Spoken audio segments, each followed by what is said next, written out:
Good evening. It's 6:01. I'd like to call the meeting of the Water Commission for Tuesday, December 16th to order. Roll call. It looks like only Brian Strickland is not here. Brian didn't call in or anything like that? Maybe it's traffic, he's delayed or something, but we'll continue. Item 2, please join me in the Pledge of Allegiance. I pledge allegiance to the flag of the United States of America and to the republic for which it stands, one nation, under God, indivisible, with liberty and justice for all.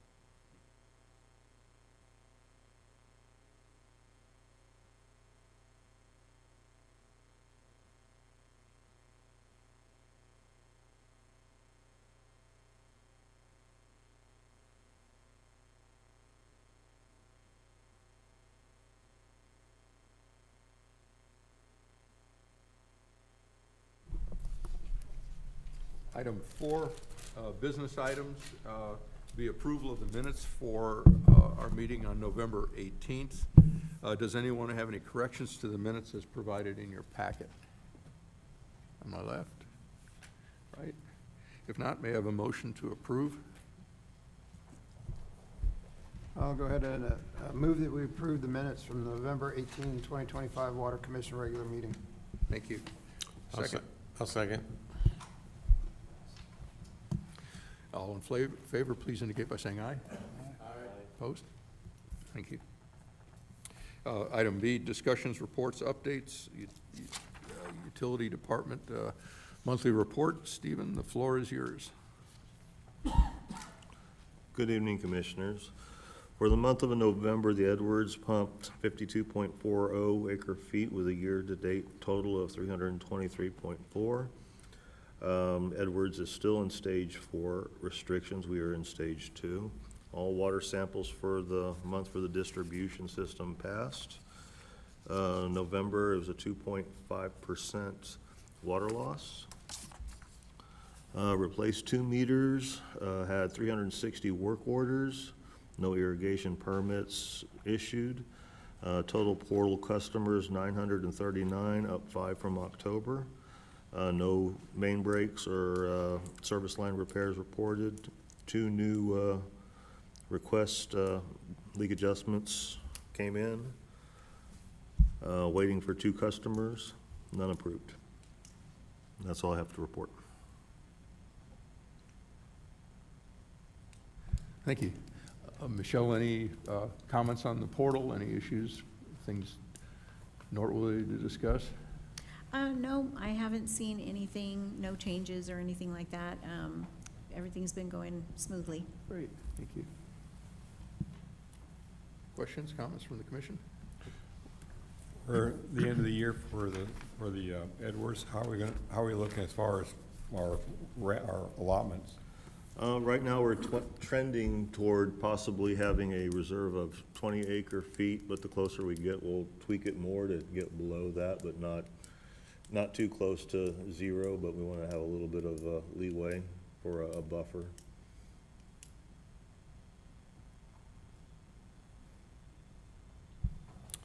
Nobody else will move on. Item 2, items applicable to the Water Commission discussed at the City Council meeting. From the December 3rd meeting, after my presentation updating the Council about the Commission's work on the CIP, wastewater ordinance, and Ordinance 54 fee and rate schedules, Council expressed some concern whether the Commission could work on all this simultaneously given the CIP's potential impact on upcoming water rate and budget discussions. I said I thought it was possible, but we may need to prioritize once we see the documents and better understand the scope of work. I think that pretty well covered what was in the meeting. Questions? Okay. Item 3, 2025 to 2045 Water System Capital Improvement Plan. For this, I'd like to introduce from Tri-Hydro, McKinley Jackson, staff engineer. McKinley was primarily involved with the modeling work, really the development of the report, and Jason Breland, who is a team leader. Hank could not join us tonight. A couple comments on a suggestion. Obviously, this is a big document. Some of you may have had an opportunity to look at the PDF version prior to this meeting. This may be the first time for some of you. would be, it is organized by sections or chapter, that we try and move through each section, item by item, section by section.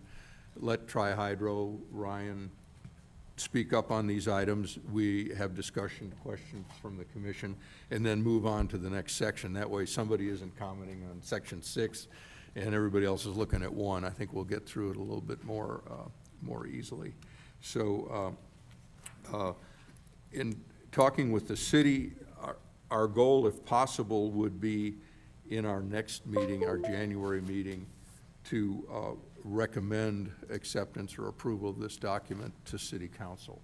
So this gives us some time tonight to comment on it, to look at it again in next month's meeting, hopefully with the goal of moving it on. With that, I'd like to just move to Section 1, and perhaps for starters, McKinley, maybe take us through a little bit of here, kind of a high-level overview, and then we'll see where our discussions take us. Commissioner, we do have a few slides. I didn't know if you wanted to run through those real Sure. quick. Yeah, that'd be fine. So basically, just, and this will kind of lead into what you're asking for. You know, when we develop the capital improvement plans, we're basically looking at the determination of the necessary projects. So you're looking at, you know, historically problematic regions. You're going to the you know, Public Works Department and getting the water operator input. You're looking at fire code compliance, just any increased capacity needs, and then also aging infrastructure. So this document is trying to encompass all that. So, you know, basically, to start this, we gather all the necessary information. We get everything we can from the water department. We look at the previous model, and we try to update that model. And then we try to calibrate the model and see where the deficiencies are in the system. So this is the overall project map, and it shows, you know, basically an overview of what we looked at and potential projects by region, and all of this should be in the report. And we'll get into this later, but there are, you know, all the capital improvements with the estimated costs that were developed that came out of our modeling and all our efforts. And that's really it. So basically, looking at it in general, you know, the purpose, as we said here, is to evaluate the distribution system, then model it over 20-year horizons, anticipating the development of the system.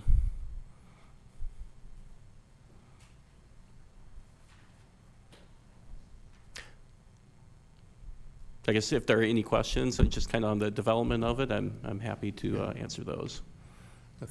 Thanks for the overview, Jason. I think just in the general section, is there any questions or comments on the scope of what Tri-Hydro is undertaken here?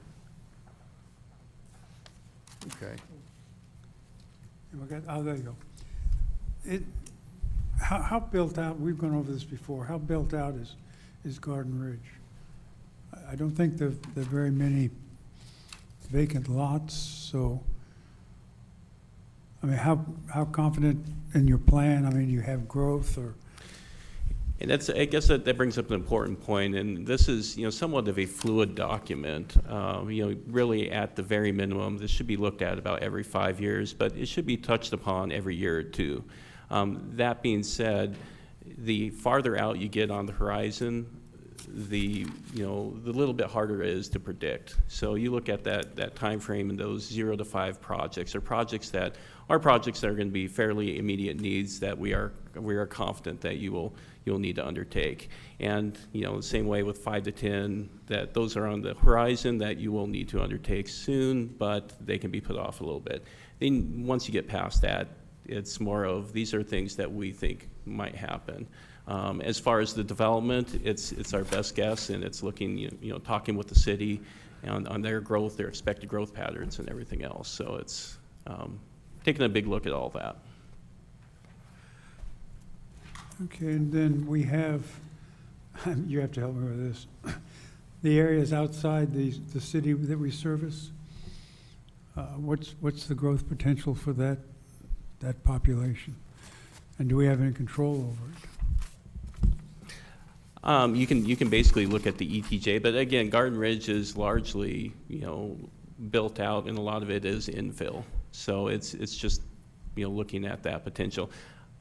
I'll say I'm not educated specifically on some of those areas, but we did look at any potential growth that could, connect to the system.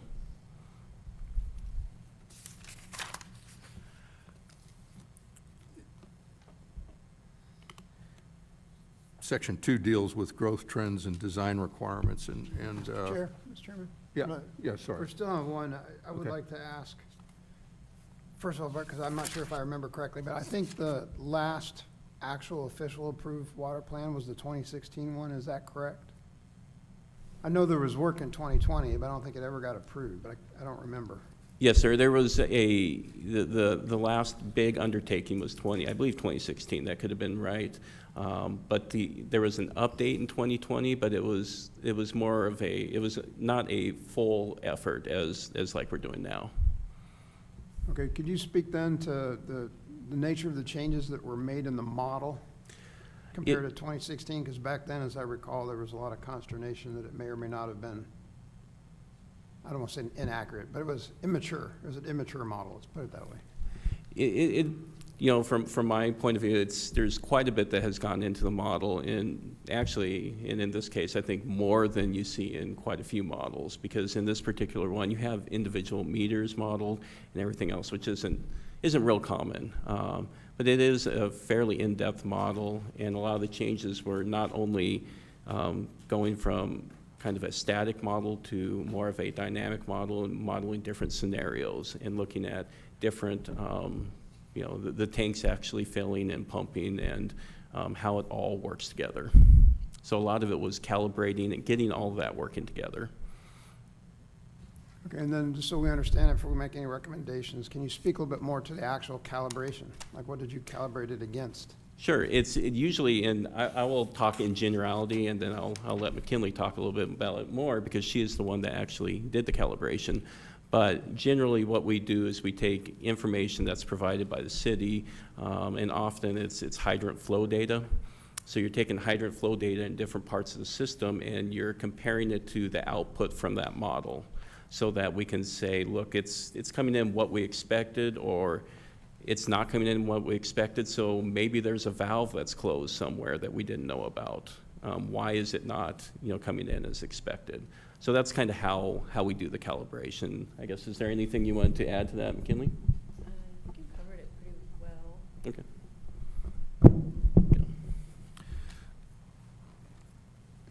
That's it for now, thank you. Okay. Going to section 2, one question I had is that the model or the assumptions show average daily demand based on historical data growing from 2025 around 1,000 GPM up to 1349. What's driving that? Because our usage, in fact, the last few years has trended downward. And I kind of went back through that a couple times, but I really couldn't come up with what would be driving an increase in daily demand to that extent. It would be GPM, rather. new connections that would be driving that Okay. in the system. Are there any particular connections that are driving it? None particular. Some of the ones that I specifically modeled were like the gas station coming in on Schoenthal and 3009, and a couple of other developments that are kind of in the very early stages that are included in that 2025 to 2030 modeling.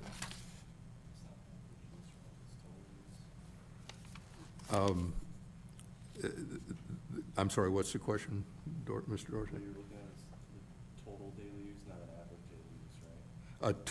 Table 2.2, daily demand based on historical data and GPM. Average daily use. I mean, the number of connections going up, I guess that's basically what you're saying is driving that. Yes, sir. It's the number added EDUs. Okay.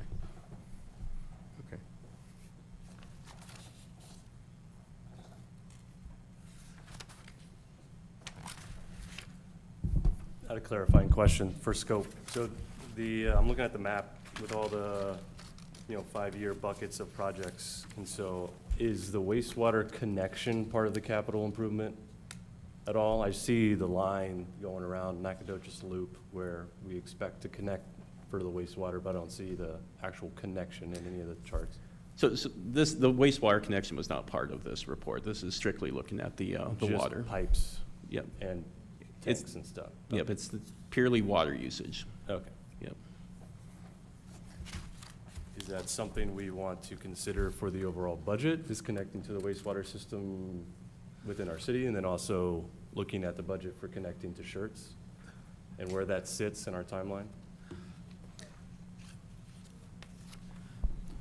Yeah, so that'll be sort of a facet of this. And I'll take it a step back with the Chairman Pohl is looking at this, we're also gonna have a street CIP and then a wastewater component. So it'll be all coordinated, but the same amount, the money's coming from same places, right? So these projects have to be coordinated. This CIP is gonna be a tool, it's gonna be an implementation document, it's not gonna sit on a shelf. As Jason said, it's gonna be reviewed, if not annually, every 5 years, because it's gonna help us put the annual budget together as well. And so for instance, when the street CIP portion is almost done, and that'll be presented to council in a couple months, we will, for instance, the coordination would be, well, we'd have to replace the water line here, and then we do the street the following year. So anything related to wastewater, that would encompass annual review from a cost standpoint. And once we develop out more on 2252, that's when the sewer infrastructure is gonna come into play. I can tell you that we met with the city of Schertz today to start talking about the framework of an agreement with them off Door Lane, and timelines and what that looks like. So it's a big step in the progress here with sewer connections along that area. So I'm hopeful that from a sewer standpoint and agreement that we're bringing that in front of council in the next couple of months as well. So that's gonna tell a story of what we need to do to plan accordingly like we are doing with water here. So I hope that helps.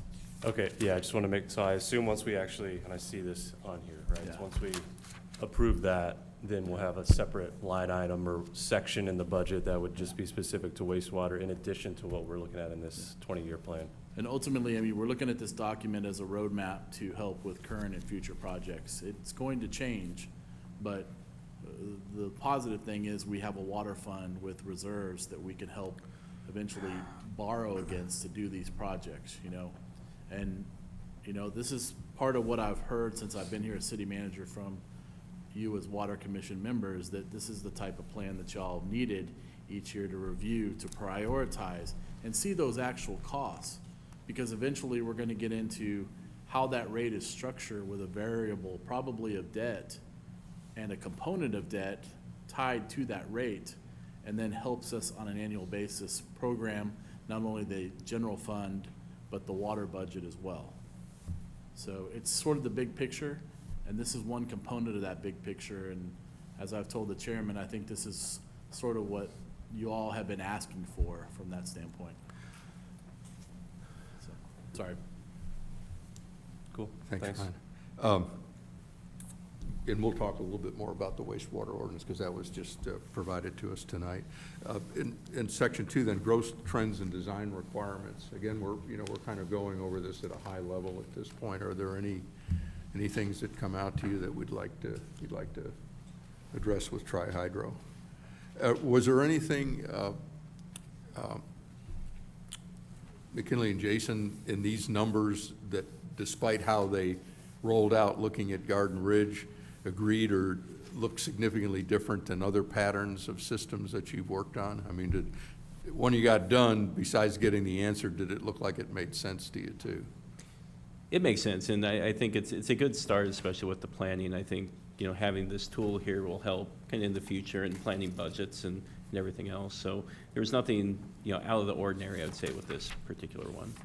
Okay.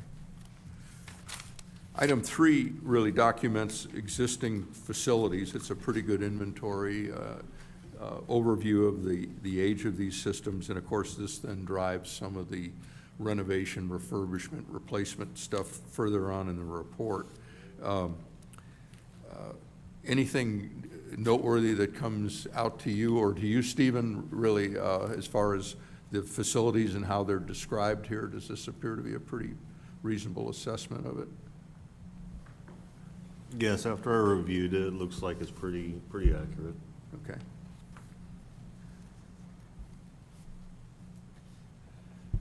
So looking at these, looking at the tables with, it's line by line, each project with the costs, are those, already prioritized, top to bottom? Are they in any particular order? They're in no particular order, no. Basically, it's looking at the 0 to 5, the 5 to 10. Those are obviously somewhat prioritized, but they're not in any particular order as far as Okay. the ones in 0 to 5. So I know Stephen's been tracking, like this tank needs this next year, and that tank needs this in 4 years, and so I didn't know if that was already factored in here, so. Yeah, and I will say that's probably the only significant, one of the significant things about the existing system are there is some aging infrastructure that obviously will need to be addressed. Sections 4 and 5 really are coupled together. It's the hydraulic model and the actual modeling scheme that you did. Like I had asked prior to the meeting, was there anything significant, and this is also to you, Stephen, that when you ran the model with 2025 fire hydrant flow rates, the model didn't want to work right, but it tended to work right with flows that were done in 2022. Does that, were there some system concerns or problems, or in terms of the numbers that came out of the flow tests? I would think the more recent data would be more realistic. It just seemed to be the one area when I read through the modeling section that you kind of grabbed some other data that seemed to fit, where the more recent data didn't seem to fit the model. Yep, so there wasn't a huge amount of, growth in the past, few years. Yeah. So I think it's still applicable, but for some reason, the data from 2025 just was not calibrating. I think either there's discrepancy in the data or, it could have had something going on when that data was collected, but the 2022 data, fit the model really well and fit the system very well. Okay. This would beg the question, and I have no idea what the scope of running this test is. Is there any basis for doing this test? Because it's the one thing that takes actual system data, plugs it into the model Yep. to see that the two agree with each other. That's pretty important. Is this a mega task? Is it worth doing, or because the system seemed fairly stationary over those 3 years, that the 2022 data should be usable? To do the flow test and everything, you would need to open up usually two hydrants, one hydrant and then another one off registering the data off the other one, but it'd be a lot of extra flushing of the system to do all of the whole system as a whole, Okay.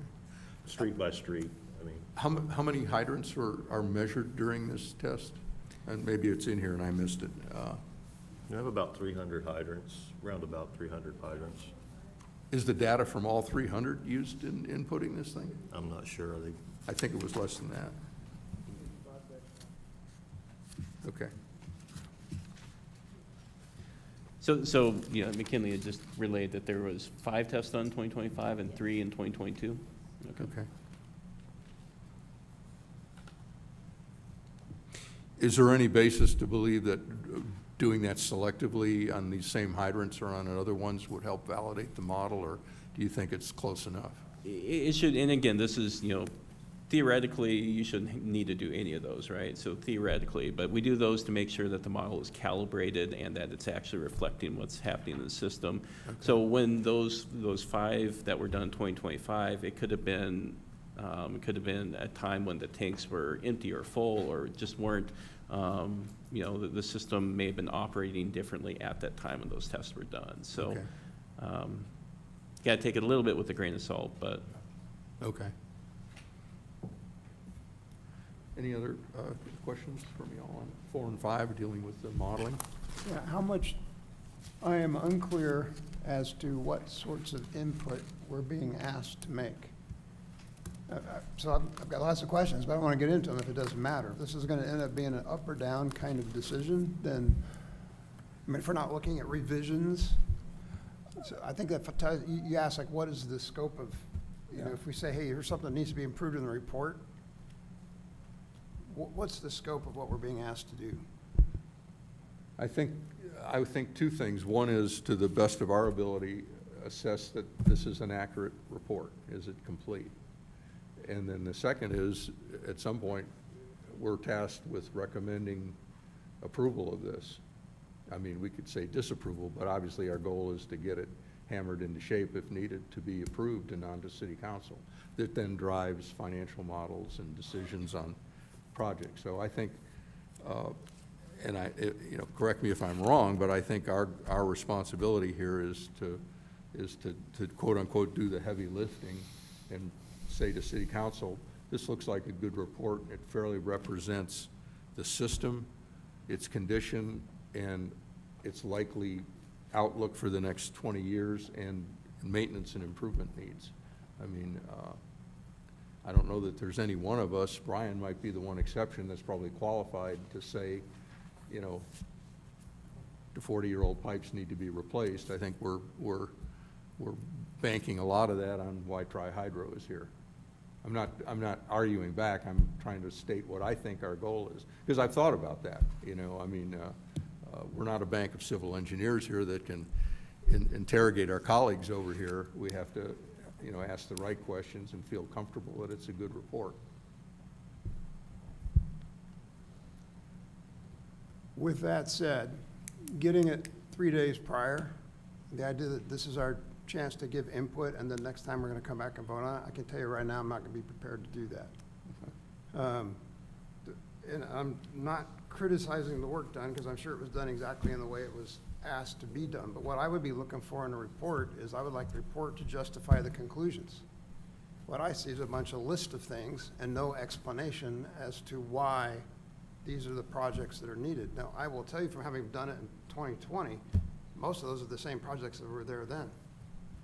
The pipes need to be replaced. All that needs to be done, but there's a lot, for instance, on 4-6, talks about the conditions of the distribution system, and it says it'll be reviewed in more detail later. Well, I didn't find a later where it went through all the details.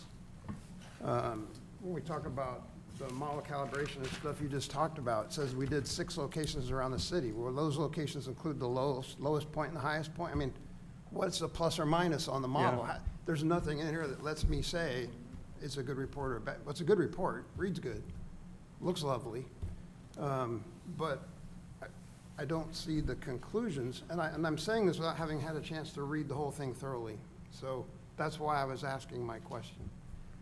I would like each section to kind of tell me or lead me through why the analysis was done, what the major conclusions were, if there's dynamic testing, what is the plus or minus difference?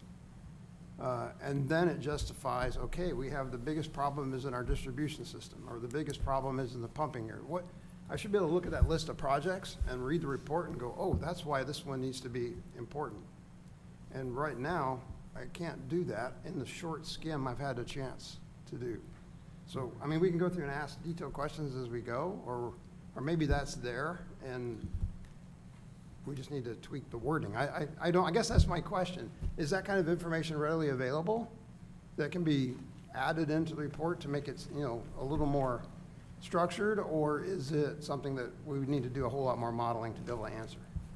So are you saying like an executive summary or of some sort, or? So at this level, when we're trying to do the research to come back to city council and say, yeah, this is good the way we want to go, I'm expecting some form of analysis of alternatives. Something that says this is the range of things that we looked at and coming to our conclusions. I see a lot of, we need better data, and then here's a list of projects. That's kind of, and I'm being a little facetious because of time here, but there's a very short couple of paragraphs on the distribution system, and it basically ends saying, we need to monitor these patterns because we don't really know. And yet, here's a whole bunch of projects to fix the pipes. So, And I I don't will feel I admit can it's- answer the question. Yeah, it's a large document, and it's trying to look at quite a few things. And I think in 3 days, it would be difficult to absorb all of it. But we can work on trying to make it summarize a little bit better, some of the sections, if that's what you're asking. Maybe to look at it another way, part of the way this breaks down is assuming a system never wears out. We got stainless steel pipes, welded, radiographed, never going to wear out. There are still performance issues. Was the system designed right? That's where some stuff like the pressure plane comes in discussions like that. Then there's the real world of neighborhoods with 40-year-old piping in them. I don't know, other than challenging, well, we don't think 40 is right, it should be 60. 40-year-old piping, if that's nearing the end of its life, it seems to be that's, you know, it's why you take up streets before they fall through, because they reach the end of their life. They start showing increased leakage or something like that. So I'd suggest there are two components of it, and I see that in here. There are some things to improve the performance of the system, and there are some things to basically, if we never improve the performance, just to keep the water from leaking into the ground and keep water going to people's houses. So I don't know where to go if we're asking for rationale, Commissioner, on replacing pipes. We either suggest that the engineering company knows when pipes should be replaced or not. I mean, piping in front of my house is some of the 40, 50-year-old stuff. Probably needs to be replaced. Is it leaking? No, it's fine. But I don't know how to go about assessing it other than that's what they're paid to do. And Mr. Chairman, that's not what I'm asking. I'm saying that in here it doesn't say that. Okay. What is the percentage of the system that is more than 10 years old? What is the percentage of the system that is 20 years old? Where are the pipe? And that's in there. The ones that are really old are in there. But I'm looking for the report, whether it's an executive, I don't think it's an executive summary. And it could be an appendix, because the council's not going to read all that detail. Yeah. But we need to understand how this data and this model leads to this conclusion, and what other options were available before we say this is what we want. Okay. And the reason I said, this is the same thing happened when they did the rate study, the original rate study. They came and briefed us, this is what we recommend. And then we started asking, well, what else did you look at? The answer is nothing. We were asked to come up with this report, and here's your report. So, I think maybe something that what you're looking for, is there some kind of guideline of when a pipe gets this age, it needs to be replaced? That way we can prioritize certain ages versus just these 10-year buckets that y'all have in here. Yes, sir. So figure A2, Commissioner, and maybe that's what you're looking for, it does give you the age of all the pipes in the system. It doesn't give a percentage, and we can add a percentage if that's something you would like to see. But that does show the age. And as far as, you know, the age of pipe, and we typically don't say that because it's not a hard and fast rule, but, you know, typically a PVC pipe, you're going to get 50 years out of it. So that's why when we're looking at these pipes, you know, we're Okay, kind so of that over looking. 40 bucket should be a priority. Yes, Right. sir. Yep. But these 1020s, it's further down in the list. And then, so speaking about pipes, just for my understanding, so I'm looking at the list, it says replace existing 8-inch, replace existing 6-inch, replace existing 2-inch. Why are there different size water lines throughout the city, and are we replacing every new line with a 12-inch, or is there a reason why we would do something different? Why is that? So typically, the minimum size for pipes often is going to be 8-inch pipes, because, you know, a lot of these pipes were installed before some of the requirements of fire flow. You know, anymore, we're looking at 8-inch pipes as a minimum just because of fire flow analysis. So some of the 2-inch pipes, the 4-inch pipes, they're probably predating that. Those are probably the over 40s. Yes, sir. Gotcha. Yeah. Okay, so that may be another thing that he's maybe looking for. Hey, 8-inch pipe is the standard. Let's prioritize replacing the 2s and 6s to get up to 8-inch, right? And plus the over 40s, et cetera. Yes, sir. Yep. Yeah, gotcha.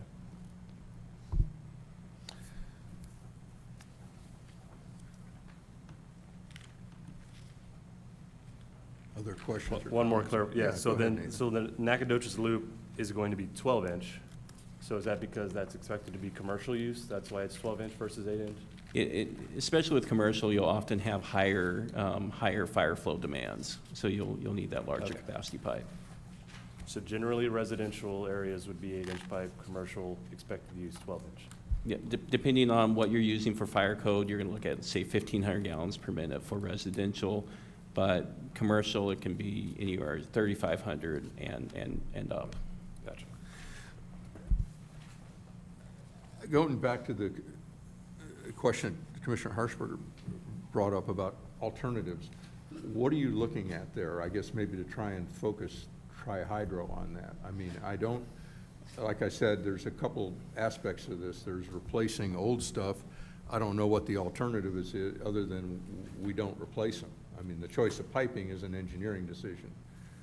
Performance may be another thing. Is there something that the commission wants to see that helps guide us as to where there might be alternatives? I mean, I'll say personally, I didn't. I mean, a lot of this is replenishment. You run a pump long enough or a water tank long enough, there's no alternatives. If you're gonna have water, you gotta replace the tank or repair it. I mean, those are the options. I mean, we're renovating one rather than replacing it. That's a choice. That's an alternative. I guess I need a little more help here on what we're looking for as far as alternatives in this report.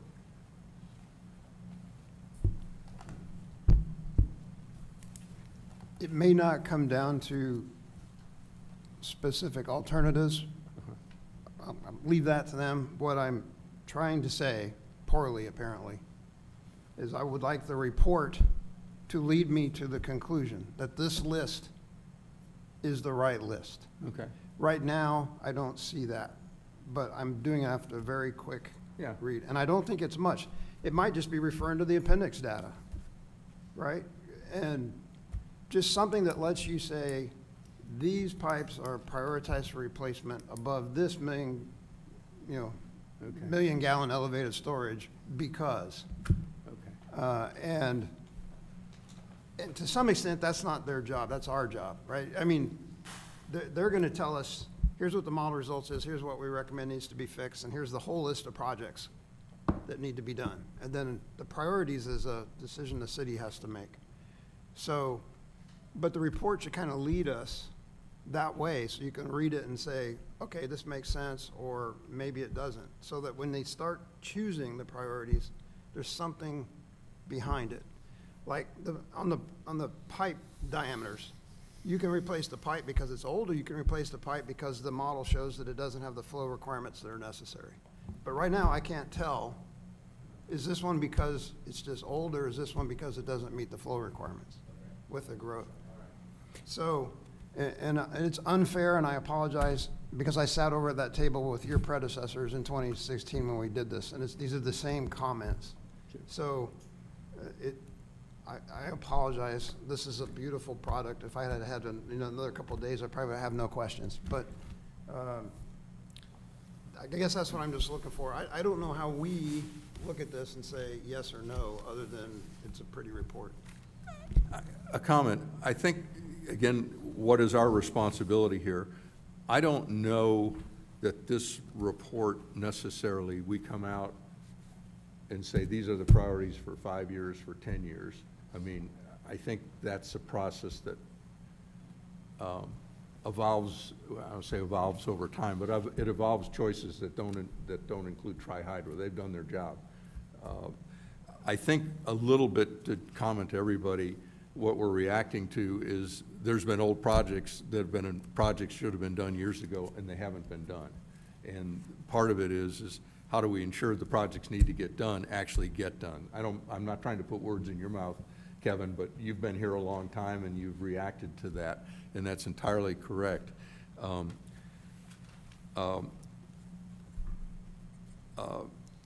To what extent is this report different than ones you've provided to other commissions or cities in terms of, I don't want to say summaries, but recommendations backed by all the data here? And basically, it's similar to what we do for other entities, but as as he alluded to, I can see where he's coming from in that maybe we need to take another, evaluation of it and look at it and say, is there anywhere we can get a little bit more, provide a little bit more of an explanation on how we arrived at some of those. So we can definitely take a look at that. And sir, I just found, I found part of that in one of the tables that was buried that I missed earlier. So Okay. I think you're gonna find a lot, it probably is there. It just Okay. needs to be referred to Sure. in the text, so somebody can go, okay, I see the statement, now I see where it's connected. It may be that it's just, that may be as simple as it is. Please understand, I've only had a brief period of time to look at it, so I could be completely off base. No, it's totally understandable, and I guess, from our perspective too, sometimes you're so into a document that you may miss that it's not referred to. So Yeah.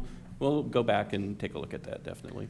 Okay. And to that question, again, this has a draft stamped on it, so, and my goal is for the Water Commission to digest, absorb, ask any questions, because we can alter, modify as we move forward to where you guys are recommending this to City Council. And again, I could circle back with Stephen and our engineers to say, okay, what's a rational explanation or basis for this particular line to be replaced? I'm sure we have records of any maintenance or operational issues we've had with that line that would support why this is prioritized over other aging or replacement lines in year 1, 2, 3, or 8, 9, and 10. So yes, that can probably be added as a support and rational explanation of why it needs to be done in year 2 versus year 10. Thank you, I appreciate it. Okay, if we Yeah. can, go ahead. I just want to say I agree with Kevin.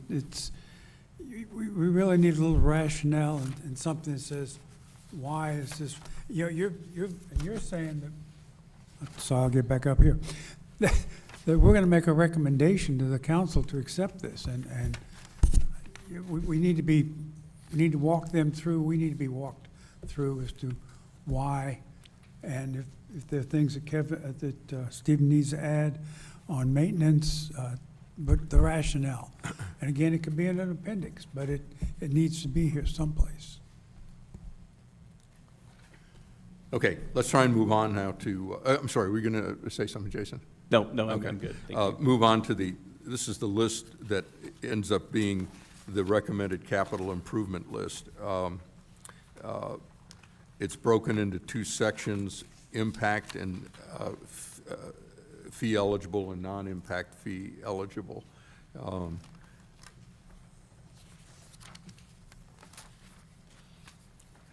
One thing I saw, it's a small item, there's a street called Oak Rush in the maps. That's actually Cedar Branch. I just as a check, it ends up being Cedar Branch, but I think in Google Maps and the street sign, it's down the street from me. It's actually, there's no Oak Rush, I don't believe. Just a small point.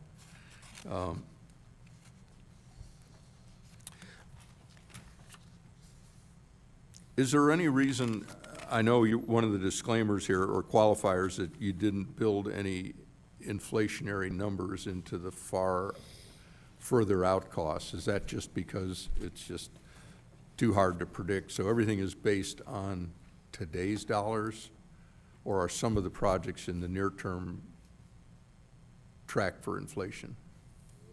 Yes, sir, everything is on today's dollars, and, I think we've seen in the past, especially 5 years, it's wildly varied with construction cost.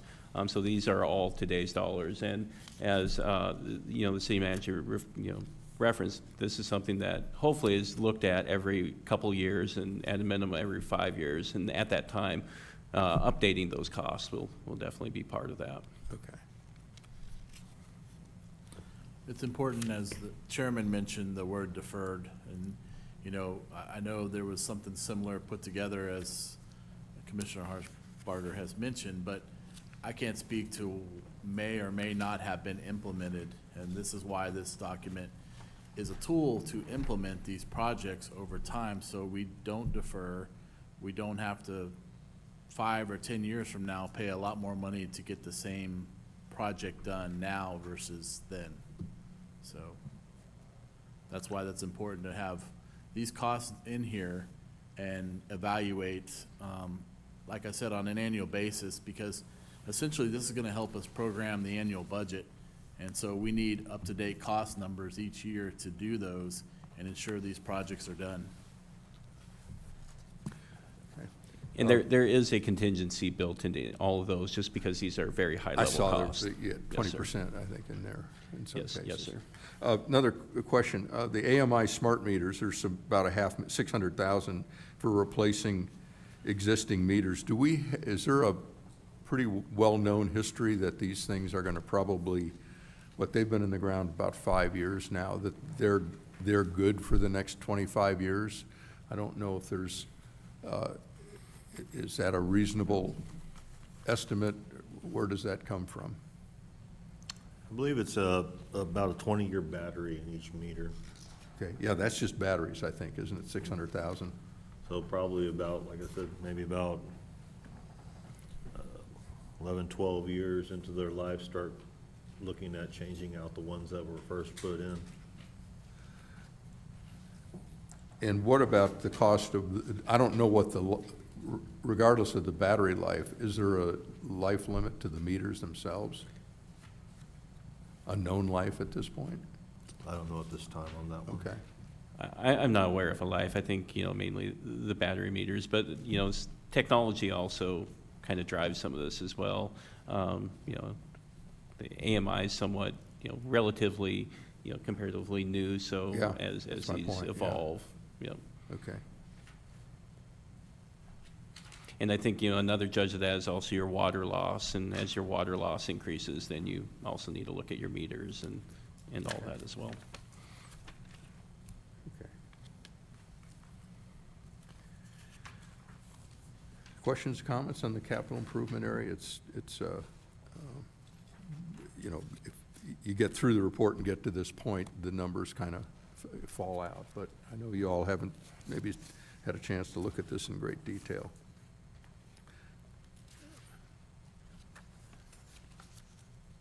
Moving on to the appendices. These are fairly self-explanatory, other than a street name that I spotted. Is there anything else that obviously jumps out to you? And I encourage you, as we have time, to go through this in more detail. This does begin to identify the older system piping networks and so on. So I had a question on Appendix B, the NACO loop, that 12-inch, basically completion of the water loop around that development area.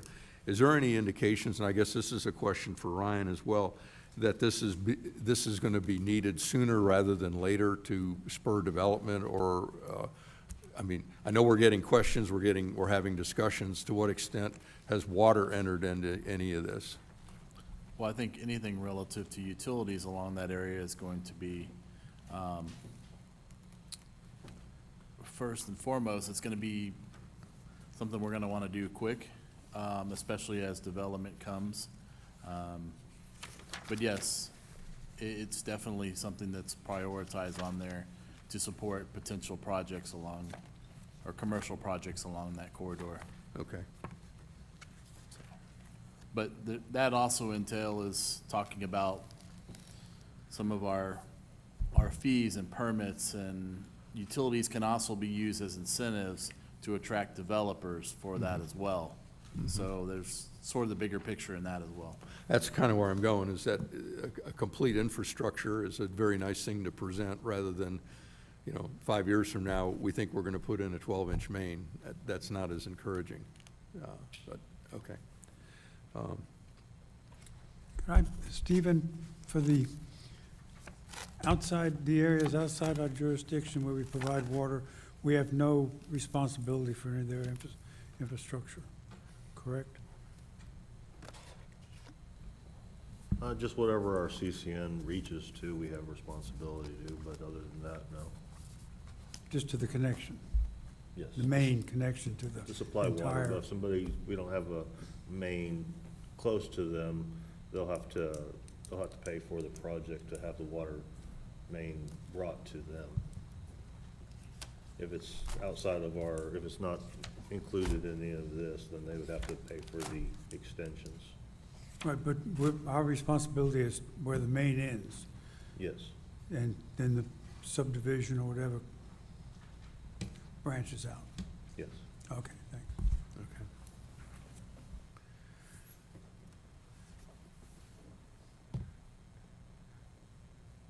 We're going to be approaching an hour here when we get through all of our other items. Is there anything else that you want to discuss at this point? Again, the understanding is, subject to the feedback we've given, there's some things that Tri-Hydro is going to take a look at. I guess my request will be, I'd like to be more comfortable with this model, that it's accurate, because the optional stuff tends to be more performance. Everybody understands replacing an old item or an item that's wearing out, but to upgrade something to improve its performance is very much driven by what the model has told us. Is that right? Flow rates for fire protection, so on. Yes, sir. Yes, sir. Okay. Yeah. Is there any compelling interest in doing some additional hydrant testing, providing any additional data points to improve the quality of the model? I'm partly asking that to do it, and partly asking it, is it appropriate to do it in the time frame, you know, over the next 4 to 5 weeks? I mean, certainly something that we can, we can incorporate into the model if we're able to get the hydrant test done. Okay. So, I'd like to ask that if, Stephen, if you could communicate with Tri-Hydro on that, and if it's feasible, I think this kind of gets at the issue of what do we need to fix because it's wearing out versus what do we need to do because of performance and pressure. So I don't want to get locked down on that, but it's the one sort of problematic thing that I saw in the modeling. I'll coordinate with them and see if we can Okay. get a couple more in there. All right.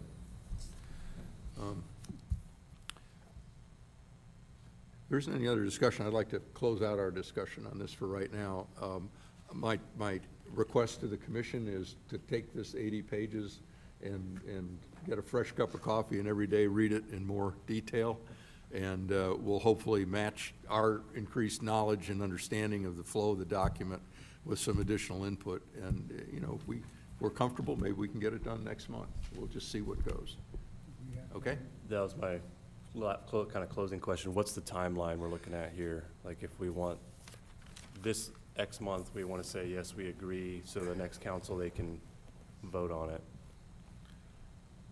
Well, we'll give you the day off for Christmas, so you don't have to look at it. But, ultimately, is coming back in January with further changes to this document, other questions you might have, try to incorporate those in there. My goal was certainly to have a recommended document to City Council in February.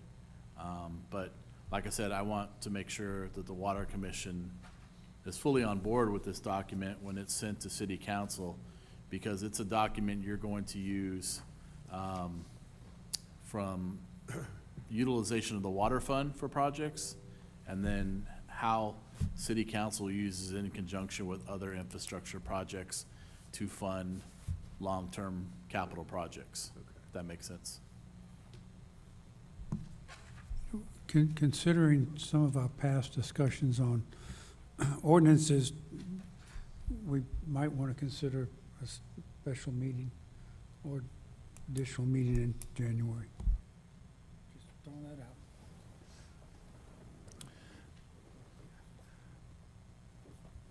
Marissa, procedural question.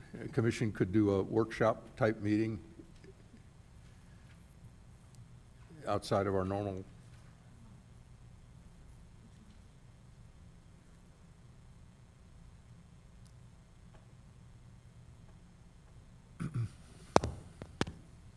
So, legally speaking, the commission could schedule a special meeting,